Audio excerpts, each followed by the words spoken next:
And now we turn our attention to the context of everything. And joining us now is Rabbi Dr. Ari Berman, president of Yeshiva University right here in Manhattan. Dr. Berman, first of all, thanks for joining us here on such a heavy day.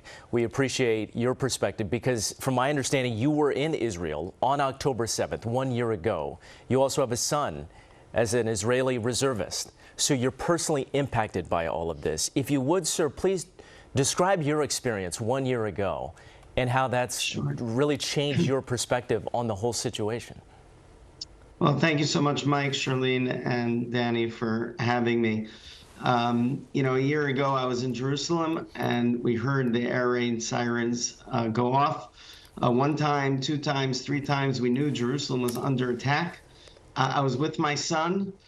Someone told him he should go and find his phone. He went back to the apartment, found his phone, and he was called up to service. I sent my son off to war. This was one of the most painful experiences of my life that was replicated by so many parents all across Israel, hundreds of thousands of soldiers who went off to battle. Thank God my son is alive. Thank God he has all of his limbs.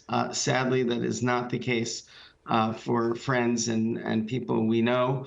I have to say that, you know, after 2 tours of duty, I've gone through periods where, you know, I've been an absolute terror, but I've also never been more proud. More proud of him, more proud of the Israeli soldiers, our brothers and sisters, who are sacrificing themselves to ensure the protection of the Jewish state. And these are all part of the feelings of October 7th. And I'm sure also you're wanting to feel a sense of peace here and comfort here as well. And that's something that your university could potentially provide. I went to a private religious university, and I know how great that was for me, feeling like I was in a safe space. Mm-hmm. We hear that I have 53% increase in enrollment for you. How has your university seen this influx of students? Yeah, it's a great point, because there's no doubt we have been a place of safety and security, and also a place that nourishes people's Jewish identity. Mm-hmm. You know, our undergraduate, we have over 3,000 students who are here proudly Zionist and comfortable, and know that when they're at Yeshiva University, they're not playing defense. They actually can be going out and developing themselves academically, intellectually, and professionally, and standing for their values. And that's what we do. Our students go out in the world, stand for our values, and go out with pride as Jews and as Zionists and people who work to sanctify God's name in the world. And that has certainly been a seat where we've been able to play during this time. I'll also add, because we have, you know, thousands of diverse graduate students who are amazing, and they're ambassadors of our values. And everyone who studies at Yeshiva University works to be leaders who will make a difference in our society. And this is a moment that we need them.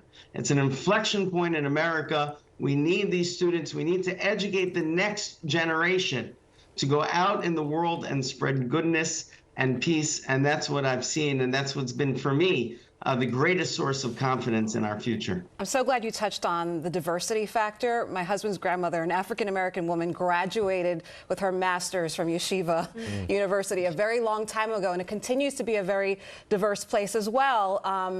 But how do you balance that inclusivity? Because you talked about the Zionism factor, but what about the other people who may have, perhaps, other political views at your school? Sure. One of our core values is Torat Adam. We respect the infinite worth of each individual. Everyone is holy. And we welcome each person and their sanctity into our walls, and they contribute to that conversation.